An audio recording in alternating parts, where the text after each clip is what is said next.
చాలా కాలం క్రితం దివాకరముని ఈ ప్రాంతంలో తపస్సు చేసేవాడు.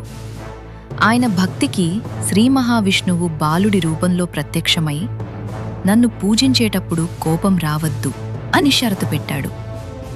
ఒకరోజు బాలుడు పూజ సమయంలో అల్లరి చేయడంతో అనుకోకుండా మునికి కోపం వచ్చింది. అంతే, బాలుడు అదృశ్యమై నన్ను అనంతకాడు అడవిలో వెతుకు అన్నాడు. ముని అక్కడికి వెళ్ళి చూడగా ఒక వృక్షంలో నుంచి అనంత శయనంలో ఉన్న మహావిష్ణువు ప్రత్యక్షమయ్యాడు. ఆ విశాల రూపం చూసి ముని భయపడ్డాడు. అప్పుడు విష్ణువు, నన్ను 3 ద్వారాల ద్వారా దర్శించు అని అనుగ్రహించాడు.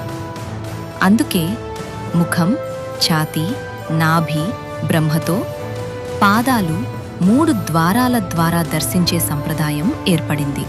16వ శతాబ్దం తర్వాత ట్రావెన్కోర్ రాజులు ఆలయాన్ని విస్తరించారు. తర్వాత రాజు మార్తాండవర్మ రాజ్యాన్ని దేవునికి అర్పించి పద్మనాభదాసుడు అయ్యాడు. అప్పట్నుంచి ఆలయం దేవుడిదే, రాజులు కేవలం సేవకులు. ఆలయం రాయి, తేకు, బంగారంతో నిర్మితమైంది. ఇక్కడ మొత్తం 6 గదులు. ఏఎఫ్ వాల్ట్ బి ఇప్పటికీ తెరవలేదు. నాగబంధనం ఉందని నమ్మకం. తప్పుగా తెరిస్తే ప్రపంచానికి అపశకునం జరుగుతుందని పూజారుల విశ్వాసం.